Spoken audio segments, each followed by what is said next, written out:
রাগের সময় অনেকে বউরে 3 তালাক দেয়, অনেকে রাগের সময় 3 তালাক দিয়ে বলছে কি করলাম কাজটা, কারণ আমার 2টা ছেলে আছে, আমার সাজানো একটা সংসার আছে। এমনি হুজুরের কাছে যায়, হুজুর আমার মাথা ঠিক ছিল না, আমি তো কথাটা বলে ফেলেছি। বলেন তো এরকম ঘটনা কি আপনারা শোনেন? ভাই আমার থেকে তো আপনারা আরো এক্সপার্ট, কারণ আপনারা তো সালিশ বিচার অনেক সময় করেন। মাথা ঠিক ছিল না, তা আমি আবার কি বলি জানেন? আমার কাছে কেউ জানতে আসলে, ভাই আপনার মাথা ঠিক ছিল না, আপনার শাশুড়িরে কি মা কয়ে ডাক দিচ্ছেন, অথবা আপনার বউরে কি মা কয়ে ডাক দিচ্ছেন? কাছে হুজুর পাগল হতে পারি, এত বড় পাগল হই নাই।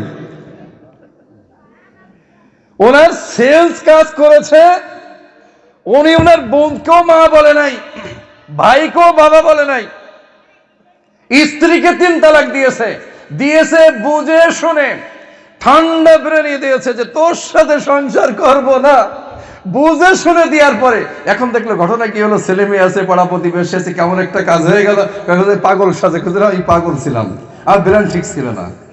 মাসালা অনুযায়ী আপনি স্বেচ্ছায় বলেন, আপনি রাগান্বিত অবস্থায় বলেন, আপনি যে কোনো ওয়েতে আপনার স্ত্রীকে যদি 3 কথা বলেই ফেলেন, শরিয়াতের ভাষা একেবারে সেপারেশন ফাইনাল। বলেন তো ঠিক কি ঠিক না?